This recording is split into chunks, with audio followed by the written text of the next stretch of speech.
میرے بھائیوں ہم اپنے ایمان کا سودا کر لیتے ہیں. کب؟ آدمی صبح مومن ہوگا، شام ہوتے ہوتے کافر ہو جائے گا. الرجل یصبح مؤمنا ویمسی کافرا او یمسی مؤمنا ویصبح کافرا.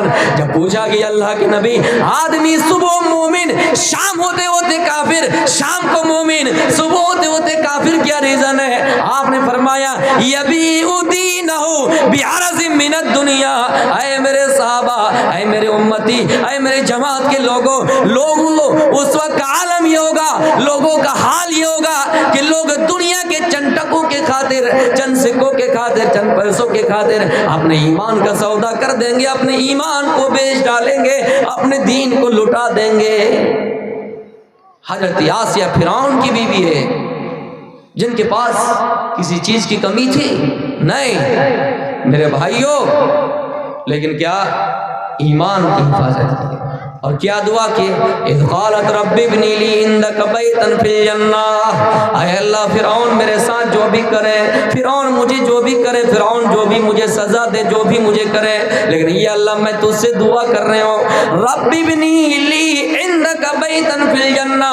اے اللہ میں تیرا پڑوسی بننا چاہتی ہوں. اے اللہ میں چاہتی ہوں کہ تیرا پڑوسی بن کر رہا ہوں. اے اللہ اپنے پاس جنت میں ایک میرے لیے گھر بنانا اور فرعون سے نجات دینا، ان کے کرتوتوں سے نجات دینا. وَنَجِّنِي مِنَ الْقَوْمِ الظَّالِمِينَ، اور فرعون کے ظالم قوموں سے نجات دلانا.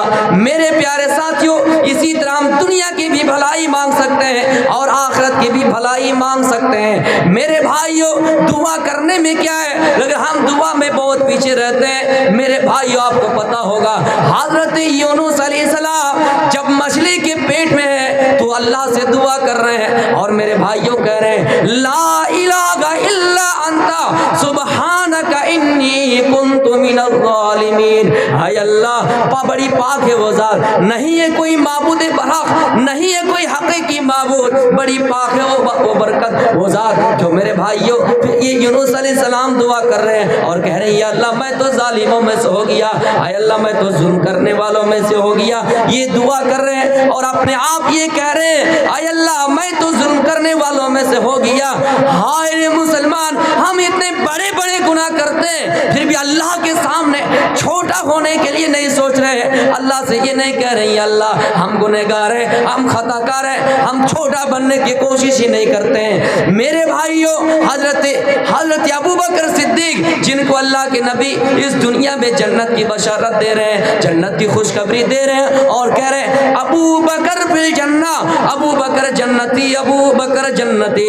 وہ ابو بکر اللہ کے نبی سے کہہ رہے ہیں اے اللہ کے نبی مجھے کوئی ایسی دعا سکھائیے جن کو پڑھ کر میں نماز میں پڑھ کر اپنے آپ کی مغفرت کرا سکوں، اپنے آپ کا ٹھکانہ جنت کرا سکوں، نماز میں پڑھ سکوں. اللہ کے نبی دعا سکھلا رہے ہیں اللہم انی ظلمت نفسی ظلما کثیرا ولا یغفر الذنوب الا انت فاغفر لی مغفرۃ من عندک وارحمنی انک انت الغفور الرحیم. اے اللہ ہم نے اپنے نفس پر ظلم کیا ہے، بہت بڑا ظلم کیا ہے، تم معاف کر. میری نماز دیکھ کر نہیں، میرے روزے دیکھ کر نہیں، میری حج دیکھ کر نہیں، میری زکات دیکھ کر نہیں، الا انت معاف کر، تو ہی معاف کرنے والا ہے، اپنے رحم و کرم سے معاف کر.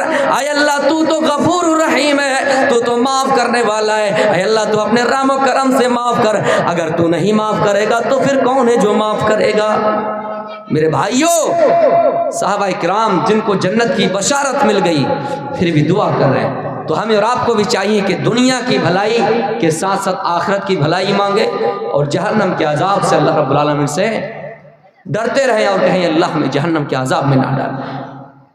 ربنا صرف عنا عذاب جہنم ان عذابها کان غراما. یہ دعا کرتے رہیں اے اللہ تو ہمیں جہنم کے عذاب سے بچا لے، جہنم کی عذاب میں نہ ڈال. اے اے اللہ جہنم کے عذاب کو ہٹا لے، اس لیے کہ جہنم کا عذاب بڑا سخت ہے، بڑا چمٹ جانے والا ہے۔ میرے پیارے ساتھیوں، ہاں دنیا میں ایک اور واقعے کی طرف آپ کو لے کر چلتا ہوں، ایک مثال آپ کو اور دے رہا ہوں۔ کوئی انسان ظالم ہے، کوئی انسان آپ کے محلے میں ظلم کرتا ہے، بڑا ظالم انسان ہے، کوئی آپ کے علاقے میں کوئی پرائم منسٹر ہے، کوئی چیف منسٹر ہے، کوئی ایم ایل اے، کوئی مکھیا، کوئی کچھ ہے، ظالم ہے، میرے بھائیو آپ ان کے لیے دعا کر سکتے ہیں، بد دعا کر سکتے ہیں اور کہہ سکتے ہیں یا اللہ یہ ظالم انسان ہے جو ہم لوگوں کے اوپر ظلم کرتا ہے، اے اللہ تو ان کو ہلاک کر دے۔ آپ نے سنا ہوگا قارون کا نام، یہ قارون کون تھا میرے بھائیو؟ اِنَّا قَارُونَ كَانَ مِنْ قَوْمِ مُوسَىٰ، یہ موسیٰ کی قوم میں سے تھا۔ اللہ نے ان کو اتنی دولت دے رکھی تھی، اتنا خزانہ دے رکھا تھا کہ ان کی کنجیاں، ان کی چابی بڑے بڑے طاقتور قوم بھی اٹھا نہیں سکتے تھے۔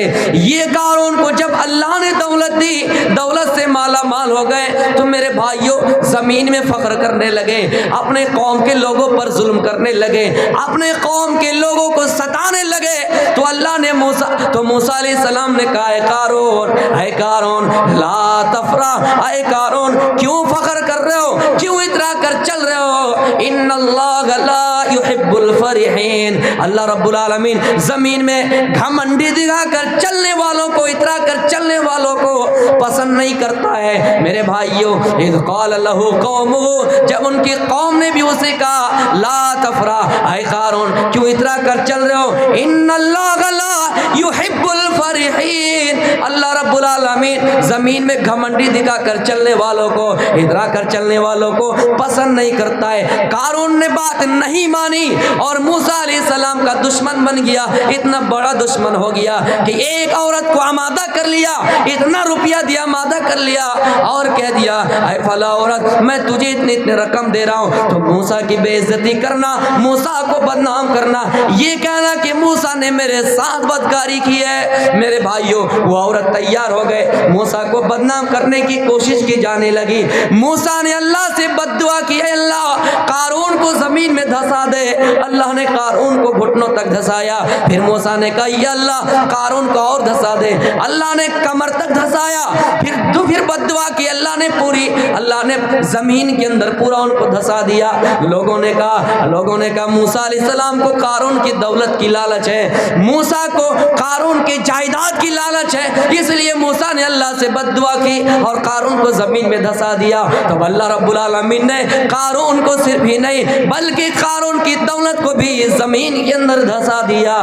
میرے پیارے ساتھیوں ہم اللہ رب العالمین سے یہ بھی دنیا کی بھلائی ہے، کہہ سکتے ہیں اللہ رب العالمین اس دنیا میں فساد مچا رہا ہے، دنیا میں دنگا مچا رہا ہے، ہم لوگوں کی بھلائی چاہتے ہیں، اللہ رب العالمین اس کو ہلاک کر دے، برباد کر دے۔ تو قارون کو دولت کے ساتھ زمین میں دھسا دیا۔ دنیا کی بھلائی ہے کہ ہم مال کما سکتے ہیں، مال اللہ سے چاہ سکتے ہیں، اور اس کے لیے ہمیں اور آپ کو محنت کرنی ہے۔ آپ نے نام سنا ہوگا عبد الرحمن ابن عوف کا، یہ مکے سے ہجرت کر کے مدینہ جاتے ہیں۔ اللہ کے نبی صلی اللہ علیہ وسلم سعد بن ربیع انصاری صحابی سے بھائی چارہ قائم کراتا ہے۔ میرے پیارے ساتھیوں جب بھائی چارہ قائم ہوا تو بھائی چارہ کا عالم یہ دیکھیے، اسلام کو بدنام کرنے والے، اسلام کو دہشت گرد کہنے والے، اگر میری تقریر تمہیں ہاتھ لگ جائے، میری آواز تمہارے کانوں تک پہنچ جائے تو سنو، بھائی چارہ کا یہ عالم تھا۔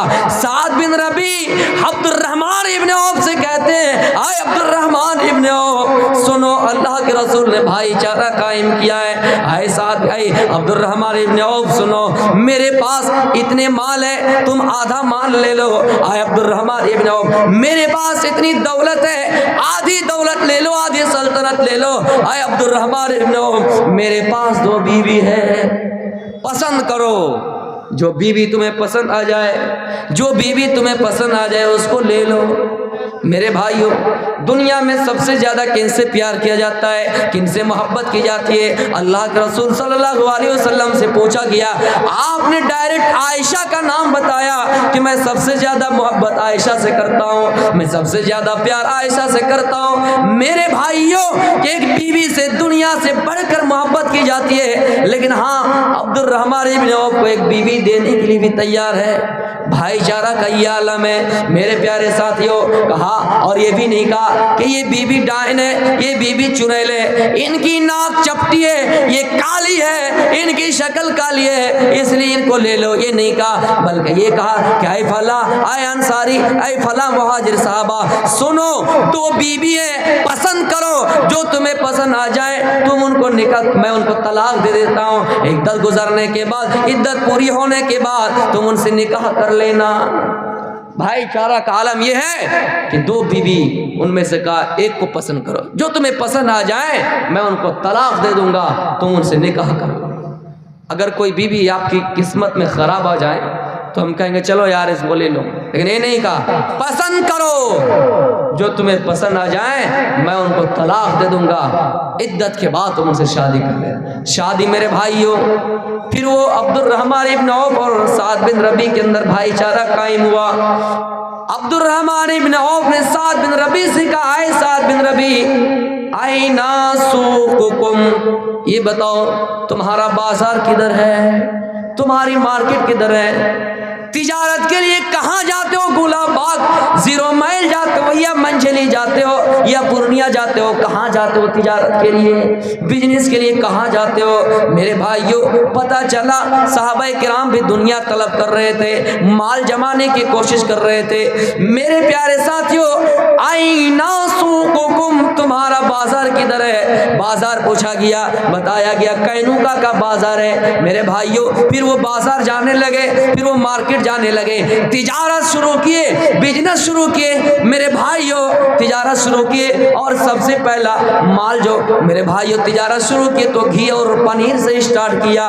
میرے پیارے ساتھیوں پھر اتنا مالا مال ہوئے, اتنی دولت کمائے, اتنی دولت کمائی. ایک مرتبہ نبی اکرم سے ملاقات ہوئی, نبی نے ان کے کپڑے پر ان کے کپڑے پر دیکھا زرد رنگ کا نشان لگا ہوا ہے. آپ نے پوچھا اے عبد الرحمن ابن عوف یہ بتاؤ یہ نشان کس چیز کا ہے؟ عبد الرحمن ابن عوف کہتے ہیں اے اللہ کے نبی میں نے شادی کر لی ہے. آپ نے پوچھا کہ شادی میں اپنی بیوی کو کتنا مہر دیا ہے؟ تو اس نے کہا کھجور کی گٹھلی کے وزن کے برابر سونا. ان کے پاس کچھ تھا نہیں. ہم ہجرت کرتے ہیں, اگر کٹیہار سے کوئی پورنیہ یا پورنیہ سے کٹیہار ہجرت کر کے جائے یہ تو ہجرت نہیں ہے, لیکن ہاں کوئی پورنیہ سے کٹیہار جائے پورا سامان کسی ٹرک پر لاد کر لے چلا جائے گا, جائے گا کہ نہیں؟ پورا سامان ٹریکٹر پہ لا دے گا اور لے کے چلا جائے گا. لیکن عبد الرحمن ابن عوف مکے کو چھوڑا, نہ ان کے پاس کوئی چادر تھی, نہ بچھانے کے لیے کوئی گدا تھا, نہ اوڑھنے کے لیے کوئی چادر تھی, نہ پہننے کے لیے کوئی شرٹ, نہ کوئی کرتا. میرے پیارے ساتھیوں ننگا گیا, بھوکا گیا, ان کے پاس کچھ نہیں تھا. تجارت شروع کی, اتنا مال ہوئے, اتنا مال ہوئے, اتنی دولت ہوئے کہ مہر میں کیا دے رہے ہیں؟ کھجور کے گٹھلی کے وزن کے برابر سونا. میرے بھائیوں اس واقعے سے پتہ چلتا ہے کہ ہم دنیا کما سکتے ہیں. ہاں میرے بھائیوں ان سے پوچھا گیا کیا ہے عبد الرحمن ابن عوف بتاؤ تم اتنے مالدار کیسے ہوئے, تمہارے پاس اتنا مال کہاں سے ہوا, تمہارے پاس دولت اتنی کہاں سے آئے؟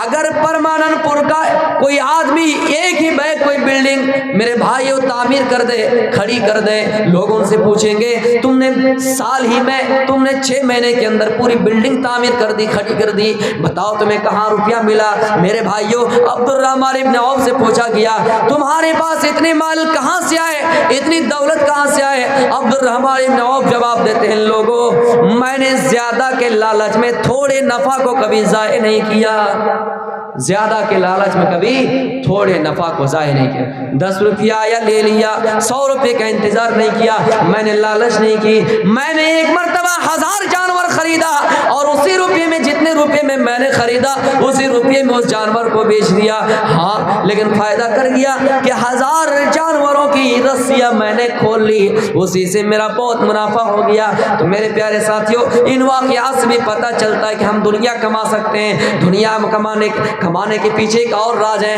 ہم اللہ سے کہہ سکتے ہیں آئے اللہ میری اولاد ہو تو نیک ہو, میری بیوی بھی بن کے آئے تو نیک بن کے آئے, دعا کر سکتے ہیں. اب جن کی شادی ہوگی وہ کیا دعا کریں گے؟ میرے بھائیوں جن کی شادی نہیں ہوئی تو کہیں گے اللہ مجھے نیک بیوی دے. لیکن ہاں یہ مسئلہ صرف انہیں کا نہیں, بیوی سب کی نیک ہو, چاہے بن کر آئے یا بن کے آ گئی ہو.